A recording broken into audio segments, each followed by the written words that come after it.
Once I see it popped up, we will be ready to go.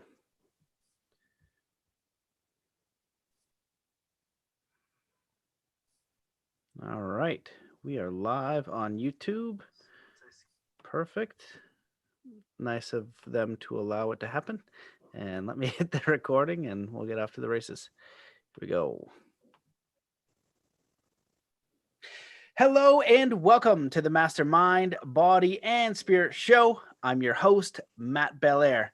As many of you know, we are facing and overcoming extreme censorship. So if you want to support this show, please share episodes far and wide. Consider leaving a review in iTunes. You can go to mattbelair.com and join the membership where all the episodes are backed up with bonus content. But most importantly, consider doing 3 kind acts wherever you are in the world today.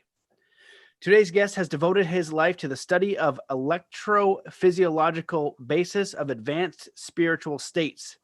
He has traveled the globe in pursuit of his research, including India to study yogis, to Zen masters, and Christian prayer. He continues his pursuit of advanced brainwave and meditation connections that allow people to become the best version of themselves they can be. He is the founder of the Biocybernaut Institute. Welcome to the show, Dr. James Hardt. It is a wonderful privilege to be here with you, Matt Belair. Oh, I'm so excited to do this. You might be the only guest with the most a better background than me. You've got a Taurus behind you. And before we dove into this, you were telling me what Biocybernaut meant. And I'd love for you to just start with that and then tell us a little bit about your background and how you were inspired to take the path you did, because it's very similar to mine, except for you have the scientific background. So I'm so excited to dive in and learn from, all of your studies and research. Well, thank you for that generous, open-ended invitation. As I was saying at the beginning, a biocybernaut is to inner space what an astronaut is to outer space. And the naut is a Greek suffix that means someone who goes on an adventure. Originally, there was Jason and the Argonauts who went off in a boat and had a lot of adventures. They were trying to find and bring back to the king the golden fleece, which was the king's price for getting his daughter's hand in marriage. Well, after Jason and the Argonauts, then we've had astronauts and we've had cosmonauts, and now we have biocybernauts. And of course, bio refers to the biology. Cyber, everybody knows cyberspace, but many people may not know that the word cipher is an old word that meant to calculate. If you were going to do arithmetic, you were said to be ciphering. And so bio, the biology, cyber, which is the cybernetic calculating electronic technology, and not somebody who goes on an adventure. And yes, the origin of my life's work was I was a physics major at Carnegie Institute of Technology, destined, so I thought, to work in a particle lab. I was going to study subatomic particles with high energy accelerators. But in the fall semester of my senior year, I came out of the student union, SCIBO, at Carnegie Institute of Technology, and I was confronted by a very large hand-painted sign where every letter was a slightly different color. And it said, Dr. Joe Camilla will talk on brainwaves and consciousness, and it gave a time. It was, just 10 minutes hence. The building was Margaret Morrison College, right across the tennis courts. And I didn't have a class, so why not to go? Now, in the background, I had become very good friends with Rick O'Dell, who was a grad student at Duquesne University, also in Pittsburgh. And there they had some French Jesuit priests who were teaching Merleau-Ponty's phenomenology, or the structure of consciousness. Now, the people at the Carnegie Tech psychology department thought that was witchcraft. Because experience, nobody can deal with experience. It's not scientific. It's behavior. They have to study behavior. And so there were a lot of rat runners there. And so I actually, in my senior year, set up an exchange program between the psych department at Duquesne and the psych department at Carnegie Tech, to the chagrin of many of the hard-nosed physiologists there. But anyway, I went to this talk on brainwaves and consciousness and blew me away, because here Dr. Kamiya, who had in 1962, a few years earlier, discovered that humans could voluntarily control their own alpha brainwaves if they were given feedback. Feedback had to be accurate, had to be immediate, and I now know it needs to be reasonably aesthetic. The sound of fingernails scratching on a blackboard would not make a good feedback sound. So we use synthesized flutes and oboes and clarinets and saxophones and organs and music like that. So this was suddenly a way to measure consciousness by measuring the brain waves. And so I spent every spare minute my senior year in the library reading the very long history of brainwaves. They were discovered in 1908 by an Austrian psychiatrist, Dr. Hans Berger, who kept it a secret for 10 years. He thought it was related to ESP, and he finally published in 1918, became an instant sensation. Soon hospitals, labs all over the world had to have EEG equipment to measure brainwaves. And all of the original studies were psychophysics. Okay, if we blast a tone of this frequency, what does it do to the alpha waves? If we make it a different frequency, what does that do? If we shine a light in people's eyes, what does that do? What if we make the light dimmer? What if we make it brighter? That kind of stuff, psychophysics. There was no attempt to relate it in any way to consciousness. But that all changed in 1962. And pretty soon, it's interesting, 1962 was the year that LSD became illegal in California. And 1962 was the year when Joe Kamiya introduced alpha brainwave feedback. And so there was a rush to do it. Most people did it wrong. When I came into the field in the early 70s, 90% of all the published studies showed that people could not learn to increase their alpha. And it was almost exclusively methodological flaws, which I learned how to fix. So anyway, in the spring, I graduated with a degree in physics. I hopped on my Triumph Bonneville motorcycle, roared up into Canada, took the Trans-Canadian Highway across, sleeping in barns along the way, till I got to above Washington, where I visited the Hardt branch. Forrest Hardt had a 6,000 acre wheat ranch there. I'd never met that part of the family. I met with them, and then cruised down I-5, got off at San Francisco, and reported to Joe Kamiya's lab, where I volunteered as a research subject. They had a dilapidated house at the edge of campus. In one of the bedrooms on the first floor, they had a very large PDP-15 mini computer from Digital Equipment Corp. The feedback chamber was a closet off the bedroom that they'd put sound tile on. And this gigantic computer ran the biofeedback process. It was fairly primitive. One electrode at the middle of the back. They had one 3-digit score with Nixie tubes. It's a long vanished technology where you have little vacuum tubes with 10 different filaments in there, a 0, a 1, a 2, and depending on which pins you power, the appropriate filament glows. Now we have LEDs, so we don't need that older technology. And the feedback was audio feedback was one large 12-inch speaker sitting, no case, torn paper, sitting on an orange crate in the corner of the closet. Like I said, it was fairly primitive, but it was the most fascinating thing I'd ever done in my life.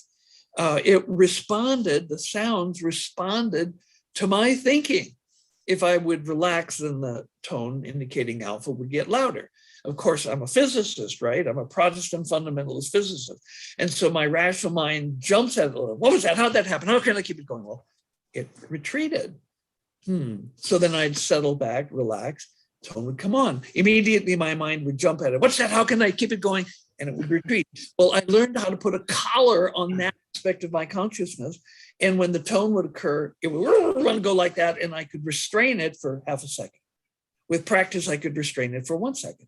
Pretty soon, I'm restraining it for 2 or 3 seconds, and the tone is swelling and getting louder. And I had 3 days like that, about an hour each day. Fascinating experience. I wanted more, so I went back on the 4th day, but to my chagrin, they were not doing any studies. However, I'd learned how the lab worked, and Dr. Kamiya's girlfriend, Joanne Gardner, later became his wife, worked in the lab. She and I had become friends. I went to her office. Hey, Joanne, would you take me downstairs, put a few electrodes on me, put me in the closet so I can play? Oh, yeah, sure. So she does that, hooks me up. She didn't turn on the polygraph because, I was nobody's data. And these paper polygraphs, ink writing paper polygraphs have to be monitored. The paper jams, the ink wells run dry, so so I was just getting feedback. And she went upstairs, forgot I was there. And later lunchtime came and she went out to lunch with 9 other members of the lab in Paul Gorman's VW camper van. And in course 11 of a 12-course Chinese lunch, she goes, oh my God. And she remembered there was somebody in the chamber. They all rush out of the restaurant, pile into the camper van, roar across town, run into the building, come in, rip open the door of the chamber, and interrupt the later stages of the most incredible adventure. This Protestant fundamentalist physics major had out-of-body experience. He was flying around the universe. He was having ego disintegration. He was meeting up with discorporate entities. Nobody in Sunday school had ever told him about any of this. So the door opens and there's 10 people standing there. And of course they were alarmed, like, oh my God, was there a meltdown? So Dr. Kamiya asked me what happened. So as I'm reporting the things that had happened to me, Paul Gorman, who with his wife in that camper van had toured India the summer before, would say, oh, that's a meditation experience. I'd say something else. He'd go, oh, that's a meditation experience. And so I could probably have spelled the word meditation. I had no idea what it was. And here I found I had experiences that often only occur to advanced meditators, 20, 30, 40 years of meditation experience. And it all happened on my 4th day where I was forgotten in the chamber. And except for that experience, I'd be in a physics lab somewhere studying subatomic particles. So that's the founder's story for Biocybernaut. Now, pretty soon summer's over. Now, for the next 3 days, I walked around, my feet didn't touch the ground. I was so out of body, 2.5, 3 feet off the ground. But then summer was over and I had to, I decided I was going to go back to Pittsburgh. Carnegie Institute of Tech had joined with Mellon Institute and had become Carnegie Mellon University. And the people in the psych department, some of them really liked me. And so I figured maybe I should get my rational mind stamped with somebody's seal of approval, a PhD in psychology or something like that, because I had the feeling I was going to be working with weird stuff. At Biocybernaut, we say it's wonderful. And so it is. So I jump on my motorcycle this time. I take I-80 and go back to Pittsburgh. They give me a full scholarship and $2,200 a month stipend. I got a master's degree in 1 year. And then I wrote one and received a pre-doctoral fellowship from NIMH, which allowed me to go back out to California to Joe Kamiya's lab. So I did most of my research out there in his lab. And so there I had the opportunity to work with advanced meditators. Later, in 1978, I built and reported on the world's first microcomputerized brainwave feedback and analyzer system. This turned out to be my ticket to India. Mako Stewart was doing a film on the tantric gurus of India. He'd been there 5 times before. He had people who were, out in the villages looking for holy men. And so he moved me and most of my lab to Bombay, India, and set me up in the Oberoi Hotel, then owned by the King of Nepal. And they would bring in these yogis that they had been, finding, over the last 5 trips. And I got to measure brainwaves on some quite extraordinary beings. So, let me pause there and find out what direction you'd like me to go next. Well, that was an amazing intro. I'm excited to dive in because clearly you're incredibly intelligent, but you had, what many refer to as a mystical experience, something that's kind of beyond the state of the rational mind. But you also have the scientific mind to try to figure out how the heck is this going on. So there's many ways I'd like to take this. One of them would be, from your research and your courses on your website, you talk about, increasing creativity to the point of even increasing the IQ and flow state and things like that. Mhm. What are some of the best techniques that you found for someone who wants to dive into this? So that's kind of part of it that I want to go down is the practical side. But then after that, it's also the idea of what do you think the limits of consciousness are? When you talk about these entities and these other beings and going to India, what do you think the limits of consciousness are? Do you think that we're moving to a higher evolution? One of the examples I give is like, maybe we're dolphins conditioned to believe we're goldfish, and some people are getting their sonar and their dolphin abilities while other people are not. So maybe we can train them in and we can have a greater sense of awareness. So I'd love your insights on those ideas. Oh, well, you've just opened so many wonderful for discussion. We're going to talk about dolphins in a minute, but the more important question is, a limit. So I would begin by saying, how high is up? Okay.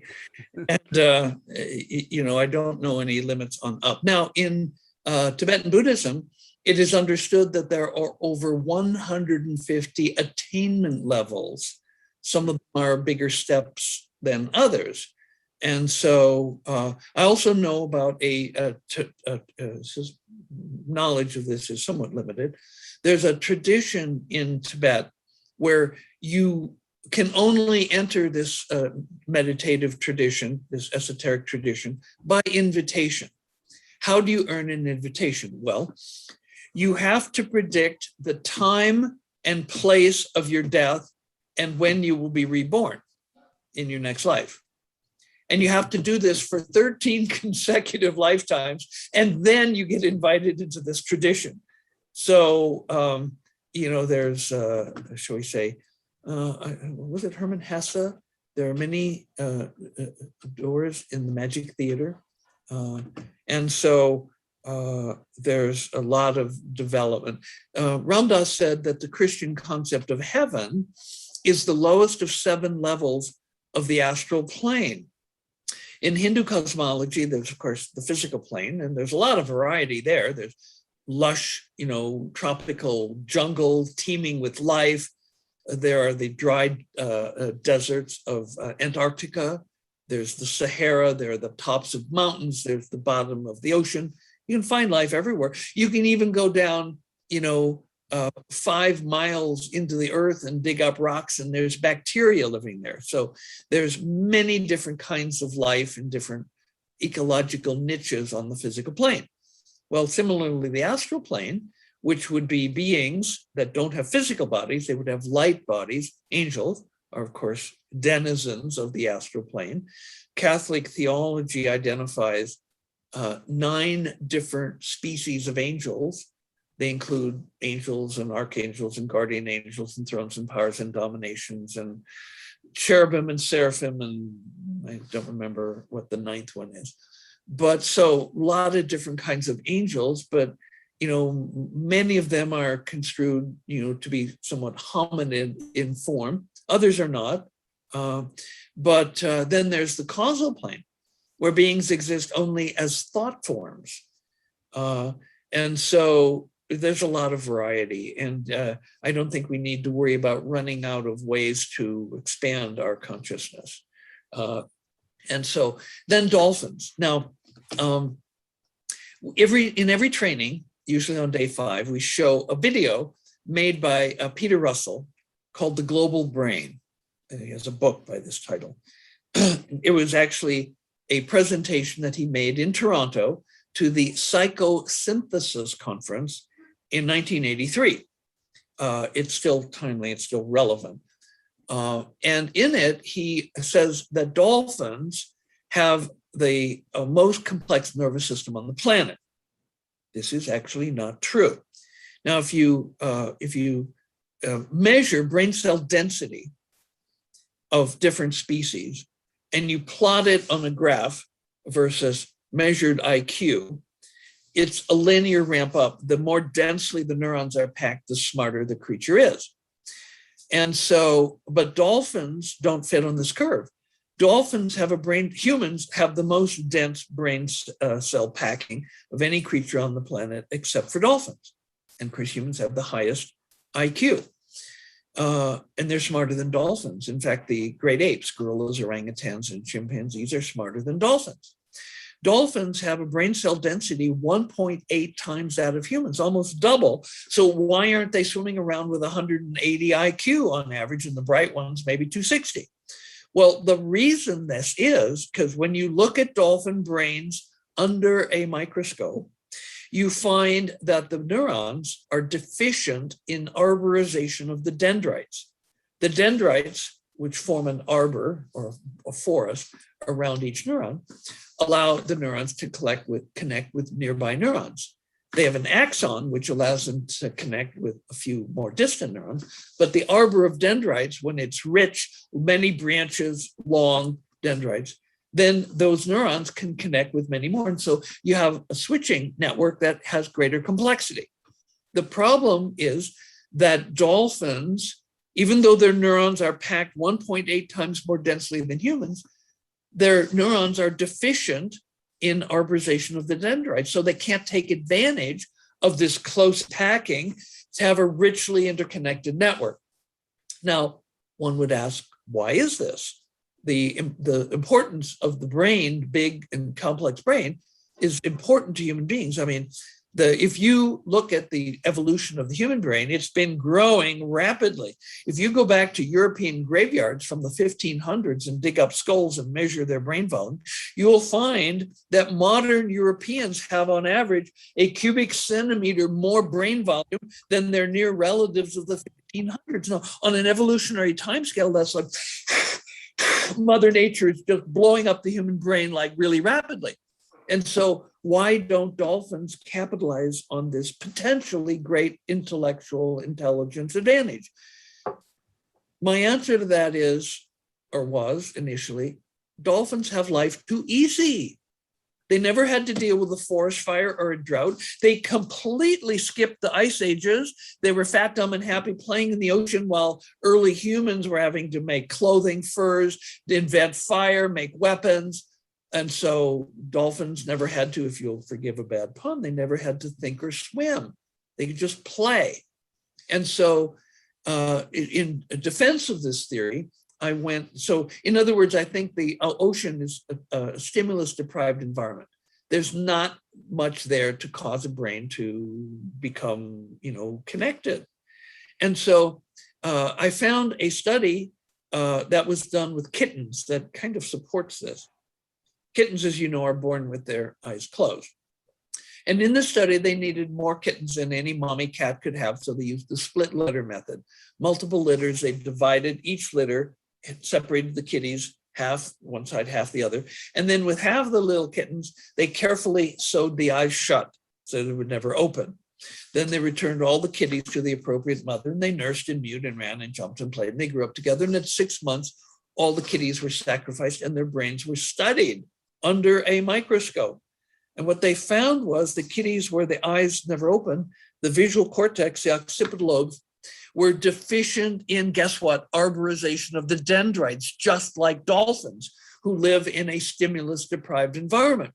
So the visual cortex of these little kitties didn't receive the rich flood of information that normally comes up the optic nerve, and so they didn't develop. The visual cortex of the occipital lobes actually weighed less than in their litter mates whose eyes opened naturally. And so there was also a similar study done with human children. It was non-invasive. It was called Project Head Start. I think it was done in the 70s. You couldn't do it now because every kid in every poor neighborhood has a cell phone and thus access to immense information. But back then, the psychologists identified poor households in poor neighborhoods in big cities. Further, they identified poor households that had children. And so dividing them randomly into a treatment group and a non-treatment group, they did a treatment with half of the households. They showed up, it was no private tutors, no after-school classes, very simple, very cheap study. They showed up once at each of the half of the chosen households, and they gave each child one large, colorful, complex, age and gender appropriate toy. That's it. And then they left. In the other households, they didn't do that. And then they just sat back and waited 5 years, 10 years, 15 years. I believe it was at 20 years, they recontacted the households. They'd stayed in touch, of course, and they found that significantly more of the children from the intervention households had gone to college. The enrichment of their environment in their poor household by one large, colorful, complex, age and gender appropriate toy had significantly affected the percentage of those children who went to college. And so the enrichment of the environment is very important. So if we could have a Head Start program for dolphin pups, possibly very soon, we'd have a companion species on this planet with an average IQ of 180, and the bright ones maybe swimming around at 260. Now, there could be hazards with that because they might then, shall we say, have some objections to what humans are doing to the ocean. Think of the big gyres of plastic swirling out in the Pacific. So the complexity of the brain is important. Now, how does the Biocybernaut technology increase the complexity of the brain? Well, the brain is our master organ of feedback. You can put your hand behind your head, and without looking, I close my eyes, I can bring together my thumb and each one of my fingers, and I don't miss because my brain has feedback about where my body is. But in an evolutionary, shall we say, the organ of feedback has no feedback about itself. And so what we at Biocybernaut do is we provide that missing link where we give your brain feedback about itself. And so Eugene Taylor, in his book, Shadow Culture, says in chapter 13 that when consciousness, the processes of consciousness, or the process of doing science, become an object of study, either by science or by your own consciousness, it goes beyond science and it becomes something else, metaphysics, spirituality, religion, whatever name we give to the process of the beyond conscious becoming the subject of consciousness. And he said, whatever it is, it's always a transforming moment. And so routinely at Biocybernaut, people have profound mystical experiences. Now, why is this? Well, the mystical literature goes back thousands of years. In 1964, Marshall surveyed the mystical literature to discover, he was looking for what are seemingly the ingredients that need to be present for someone to have a mystical experience. And he found three. One was an intense interior focus. Two was a powerful affective movement, strong emotion, ideally love. And the third was an absence of discursive thought. Well, this is exactly the setup in a Biocybernaut chamber. You sit in a soundproof chamber, so you're not disturbed by light or sound coming from the outside. And you are filled, the room is filled with these beautiful musical sounds that come from where? Inside your head. So you have a very powerful internal focus. Then you are urged, a big part of the process is forgiveness. And the goal in forgiveness is to be able to go all the way to love. If you're doing self-forgiveness, you want to go all the way to love for that aspect of you that did whatever you're forgiving yourself for. And if it's someone else, you want to go all the way to love for that other person. So there you have the strong affective movement, and then absence of discursive thought. You cannot make alpha if you are thinking in words. I'm fond of saying alpha isn't what you think. And that's like at least triple entendre, because if you're thinking, you're not in alpha. And it has to do with, among other things, the egoicity of your thought. If you're sitting in the chamber and your alpha's loud, your tones are loud, and the thought comes to mind, gee, I'm doing pretty good, everything gets quiet. Because one, you conceptualized the situation, you had a concept, you had a thought in words, and two, you made it about I, me, ego. Now, if you use Iliism and you don't use the I thought, you go, gee, he's doing pretty good, or a woman, she's doing pretty good, it'll bring your alpha down, but not as much. And so the three essential ingredients for a mystical experience, intense interior focus, strong affective movement, and absence of discursive thought, it's a description of what happens inside a Biocybernaut chamber. So the fact that we routinely find people having mystical experiences kind of ordinary for us. As I said earlier, at Biocybernaut, weird is wonderful. Now, the mystical experience is known by 5 hallmarks: intense realness, unusual sensations, transsensate phenomena. We have 5 senses, but transsensate phenomena are things that come to us from beyond the realm of the 5 senses.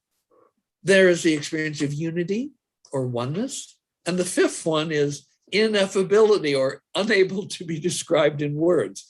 And so some people come to Biocybernaut because they want to get rid of anxiety or depression. And that happens very easily as the alpha waves go up. And publications in peer-reviewed scientific journals proving that. Other people come because they want more creativity. The average increase from the alpha 1 training is 50%. Or they want to be smarter.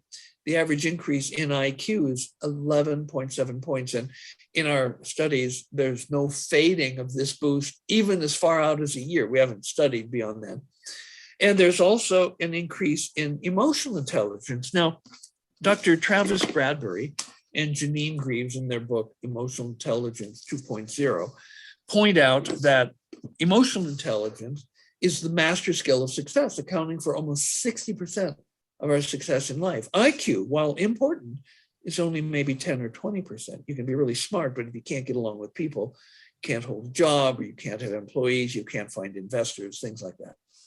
So he also points out that every 1 point increase in EQ, emotional intelligence, nets a person an average increase in their salary of $1,300 per year. Now, that's a global average that includes salaries in Bangladesh and Pakistan and the Maldives and India, but also France and England and Germany and Poland and Canada and the US. So it's a blended number. But even if you take that global average, if you're in a first world country, you have more economic opportunity, you take that number, $1,300 per year increase in average annual income, and you multiply it by the 15.8 point increase in EQ that we see as the average in our premium double alpha 1 training, and that comes out to be more than $20,000 in just the first year, and that's more than the cost of the training. And so people can also get a copy of my book, The Art of Smart Thinking. All of your viewers can go to our website and put in a secret code, and they can get a PDF copy of this book. And the website is www.biocybernaut.com, BIOCYBERNAUT.com/bonus. And you can download a free copy of this book. That's my gift to you and all of your viewers. And so we've got increases in creativity, 50% increase. Can you believe it? We've had one example. There was a creative artist who had started a company over 20 years ago, and the images that he created would go into production. He was producing 80 images a year that were good enough to go into production, and his company was grossing $500 million a year. $500 million a year from 80 images. Well, in the 6 weeks following his alpha training, he did 110 such images. And that didn't include like one weekend where he did 25 big acrylic paintings, 4 by 8 feet paintings. People who watched him said paint was just flying off his brushes. So the enhancement of creativity is profound. And for many people, that's bread and butter. And so in addition to reducing anxiety, well, if we look at psychopathology, in fact, I have a paper in a peer-reviewed medical journal entitled Reductions in Psychopathology in a Cohort of Male and Female Canadian Aboriginals. And what we found were, we trained over 200 Canadian Aboriginals on scholarship in my Canadian training center.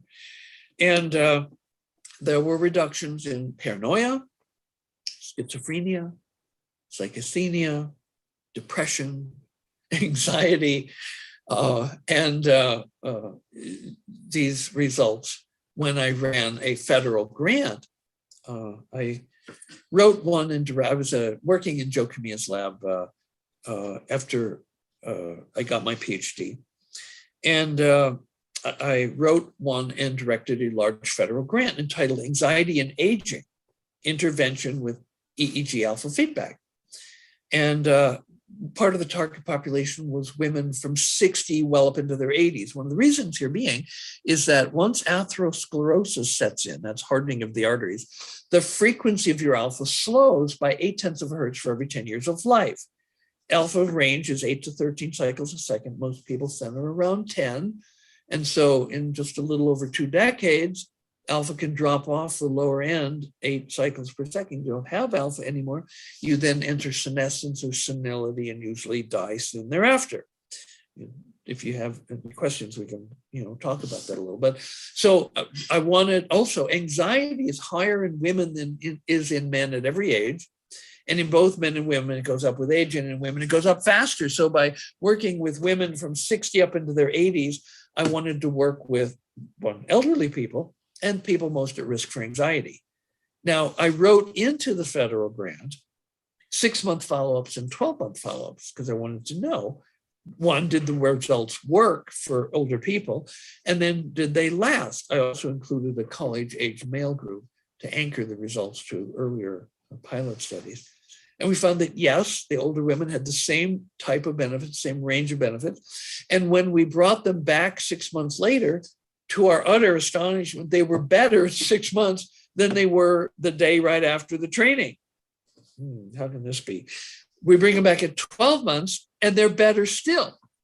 And so I think what's happening here is that when through the training, people get feedback and they fundamentally perceive reality differently, they perceive themselves differently, their reality changes. Frederick Dodson, in his book, Parallel Universes of Self, says, identity is synonymous with reality. So when you change your identity, your reality changes. People might go, well, that's fine. How do I change my identity? Very simple. Change your brainwaves. At Biocybernaut, we say brainwaves rule. And they do. They rule your thoughts, your feelings, your emotions, even your perception. The only way you can see blue is to have the brainwaves for blue in your visual cortex. And if you had your eyes closed and you could run those brainwaves, you would still see blue. Or if there were different brainwaves, you'd see purple or yellow or green or whatever. And so brainwaves rule. And it turns out that when you change your brainwaves, you change your identity and you change fundamentally the reality in which you live. This is very exciting stuff. You want to be a magician? Well, actually, in that hierarchy, there's magicians are the bottom rung. There's magicians, there's wizards, and there's sorcerers. Magicians and wizards simply manipulate the illusion, whereas sorcerers connect with source and they fundamentally alter reality. And the way we know how to do that is by changing your brainwaves. You could say a Biocybernaut training is a fundamental course in reality surfing. Holy smokes. Oh my goodness, that was epic. Well, I have a lot of questions, but I want to, because I know your time is limited, we got about 15 minutes before you got to jump off. So I'll just ask the biggest question that I can that comes to mind. So you're suggesting, creating reality, which is normal for the average person to consider, right? Like having a dream or, working towards something and achieving it, right? Then in sports, from my background, we know we can visualize something, increase the probability. Now what you're talking about is fundamentally, sorcery, changing reality with some like Harry Potter stuff. And I've heard of stories. I have a friend of mine who, manifested, it's a super long story, but he manifested a lot of money real quick after going through 100-day intense meditation experience and just by asking for it. So my question to you is, what do you think's going on this planet? Like, what's the purpose of life? What are we doing here? If we're able to access these different realms, right? So if I go into a different realm, I'm in the astral plane now. What is that benefiting me? Should everybody be able to access that? And then I pull it down, whether it's money or freedom or whatever the case is, once I have my emotional intelligence high, right? Because it's not just about acquiring material things, it's about the limits of the human experience and how to express and expand on this planet. So I'm kind of throwing out a lot of ideas here, but if we have these abilities, do you think that we're in a training ground where we're supposed to develop those? What's the meaning of life and what the heck is going on this planet? Because this kind of goes into, if you're going in these other realms, do you go into like simulation theory and stuff like that, or the soul? And the thing that you said about the monks, like reincarnating 13 times, like I'm going to die here and then I'm going to come back. Like, do I ever get out of this loop? Am I supposed to be here forever? Like, what is going on? So you can take all that and just respond however you want, but that's what's going on in my mind. You ask such incredibly beautiful, big questions. So my favorite answer to the biggest question there comes from Ram Dass. Ram Dass is one of my heroes, and I've listened for thousands of hours to Ram Dass talking. I have like an inner Ram Dass, and at almost any reason I can like dial up. So Ram Dass said, the only activity with any intrinsic and absolute worth is that of becoming more conscious. And so the goal of Biocybernaut is to reduce suffering and to expand awareness for as many people as possible, as fast as possible, while ushering in an enduring golden age for all of humanity. The only activity with any intrinsic and absolute worth is that of becoming more conscious. Now, I've studied Celtic magic. I've attained the first degree in Celtic magic. I've worked with 2 thrice masters, one of whom was an archdruid. And I've also been at the periphery of an hermetic magical group that had close to 100 members and a charismatic leader named Stanley. And in both of these traditions, they understand that there's a simple formula, a recipe for doing a work of magic. Now, some people might call it manifesting. Other people might call it doing a miracle. In the tradition I was in, they call it doing a work of magic. And it has 3 elements. 2 of them you understand very well. The third one which is the key, might be a little more opaque. The 3 elements for doing a work of magic are desire, expectation, and merging. Now, everybody knows desire. You've wanted something. Maybe something you just kind of sort of a little bit want it. No, to make this work, the desire has to be inflamed. It has to be strong. You have to, maybe you dance, maybe you chant, you gin up the strong desire. The second ingredient, expectation, doubt is a killer. So it has to be confident expectation. And so if you doubt you can do something, well, guess what? You're probably right. Okay. So desire, strong, expectation, confident, and then merging. What's merging? Now, we teach merging at Biocybernaut. It's built in to what we do. When I was studying with the archdruid, I pressed him for a definition of merging. The only definition I ever got out of him was this. The archdruid said, merging is when your awareness becomes one with the ground of being. And if you've done it, you go, oh my God, yes, oh, it's so right on. And if you haven't done it, you go, ground of being, what's that? Okay, so let me put it in a different language. Many people have heard the expression, let go, let God. Okay, so you gin up your desire, you make it strong, you get your expectation confident, and then you, in a sense, let go of your personal desire and personal expectation, and you upload it to God. You upload it to the it all. You upload it to the universe, and then that is where the implementation occurs. And so now, how do you teach merging? Well, as I said, I studied Celtic magic. I had 2 different thrice masters, one of whom was an archdruid, and they don't have any way of teaching merging. They give you these works of magic to perform as tests. And if you have some merging ability, you'll be able to do it. And if you don't, you just kind of like fail. There's no program of, this is how you teach merging. But it turns out that the Biocybernaut training is a superb way of teaching merging. How does that work? Well, Up till now, almost every sound that's ever come in your ear has had an origin outside of you. Maybe it's the phone ringing, maybe it's a dog barking, maybe it's a baby crying, maybe it's a car horn, maybe it's a jet going overhead, maybe it's the wind in the trees. The source is not you. So it's hard to merge with that's what not you. Now, if it were you already, it's almost like merging is like automatic because you are it already. Well, guess what? At Biocybernaut, the sounds that come in your ears in the chamber are you. With our technology, we pick up brain activity that occurs at the microvolt level, itty bitty tiny little waves that are sourced in the thalamus. They are sourced in the deep part of the brain. It's right about there. And they're pacemaker cells there that run 24/7. You can be awake, sleep, doesn't matter. They're always urging your brain, be an alpha, be an alpha. Now, what Shakespeare might call the slings and arrows of outrageous fortune get in the way and block these signals from coordinating and organizing and being expressed. But with the process of meditation or with the Biocybernaut training, you can leapfrog past decades of effortful letting go and learn how to do this very quickly. With our technology, we reach in, we detect these microvolt level signals, we amplify them 100,000 times so they're big enough signals for our computers to read them.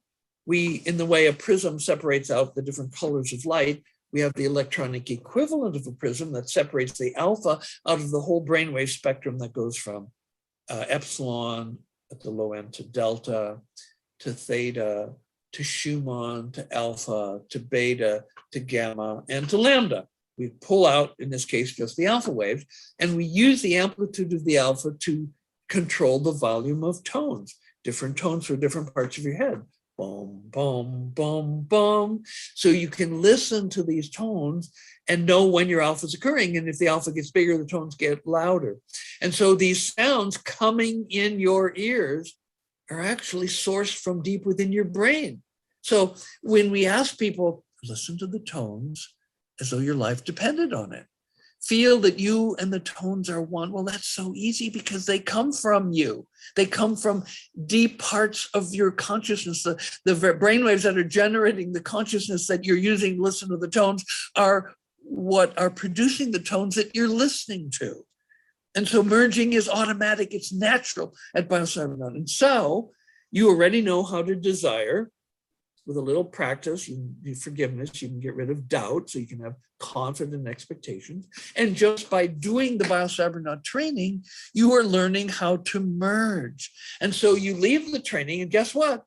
You're a board-certified magician, or maybe we should say sorcerer. And people's lives get better. Interesting.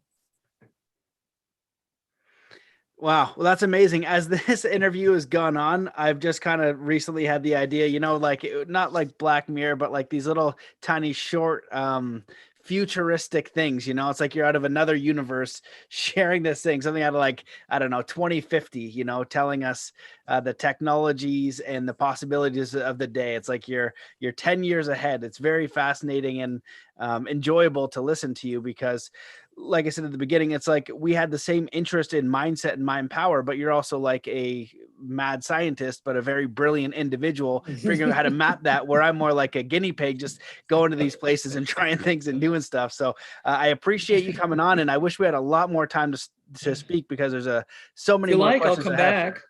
Oh, perfect. Yes, please come back. I'd love to have you back. We have a few minutes before you got to jump off. So I just want to make sure that you share anything that you wish that I'd asked or that you want to share before we leave, and where people can go check out your work and your training, and how they might begin the process, if you have online, or is it all in person, or how does it work? Well, we need you to show up at the training center because we need to put these little gold disc electrodes on your head in very carefully measured places, and then plug you into our amplifiers so your tiny little brainwaves can be boosted, and then go into our computers where they're analyzed and then turned into these beautiful musical sounds, flutes and oboes and clarinets and saxophones and organ music. So you live and you sit in a sea of sound where your brain is generating the sound. Every couple minutes, the music stops and you open your eyes and you see scores that light up and tell you how much power you produced at different regions of the brain. And the scores in the middle of the screen tell you how well your left and your right brain are working together. Getting your head together while making beautiful music is one of the things that happens at Biocybernaut. And so we offer 3 trainings a month. We typically start, we run the 3rd to the 9th, the 13th to the 19th, and the 23rd to the 29th. Now we do jog around Christmas, so the 3rd training in December is from the 26th of December through the 1st of January. And then we start the first training in January on the 4th. But in February, it doesn't always have 29 days. So we go 2 to 8, 12 to 18, and 22 to 28. But all the rest of the months, we start trainings on the 3rd, the 13th, and the 23rd. Makes it very easy. We presently have functional training centers in Sedona, Arizona, and Meyerhofen, Bavaria, Germany. Our Canadian training center is sort of in limbo. I was moving out of Victoria, British Columbia, Canada to get away from the Cascadia earthquake fault. I'd bought a new property across the Rocky Mountains in Bragg Creek, Alberta, Canada, when COVID hit. And so everything just kind of got frozen. The house is there, hasn't been renovated into a training center yet. The technology is there, but we're not leading trainings in Canada at the moment. So there are places you can go. The website is www.biocybernaut.com. Bio is B-I-O, cyber is C-Y-B-E-R, and naut is N-A-U-T. And if you do Biocybernaut, www.biocybernaut.com/bonus, you can get a free copy of my book, The Art of Smart Thinking. And so, and when you call the phone number there, you will reach Kate O'Connor, who is our customer care lady, and she's in Alberta, Canada, near Edmonton. And she knows the schedule, and she'll address any concerns, answer any questions, and get you registered for a training. We do have very few openings before the end of the year. The first 2 trainings in January are a little bit more open, but Germany is full through the end of the year. There's no more seats available in Germany, and there's, I think, just a couple left in Sedona between now and the end of December. So you're welcome to come and explore what Cliff High would call the woo here at Biocybernaut. Well, I hope you get your Canada location up and running so I can come for a visit, because I don't know what travel's like, but hopefully I'll be able to make it there one day, because that sounds incredibly fascinating and fun, and something that could be a very powerful experience. It sounds like you have it dialed in very well. I've done other EEG trainings, one at Dr. Joe Dispenza, one with Muse Meditation and their headquarters, and a few other ones, but diving into this kind of work is incredibly fascinating. So I appreciate you coming on the show. I appreciate you giving out a gift and a bonus to my audience. So I invite them to check that out. And just thank you so much for coming on the show. We'll definitely get you back where we have more time, and we'll go down even more rabbit holes, because I think we're just getting warmed up. So thank you so much. Thank you for the beautiful being that you are. I appreciate that. Well, have a beautiful day, and we'll connect again soon. Thanks you. Everybody Thank you for watching. Mm-hmm. Bye. Bye now.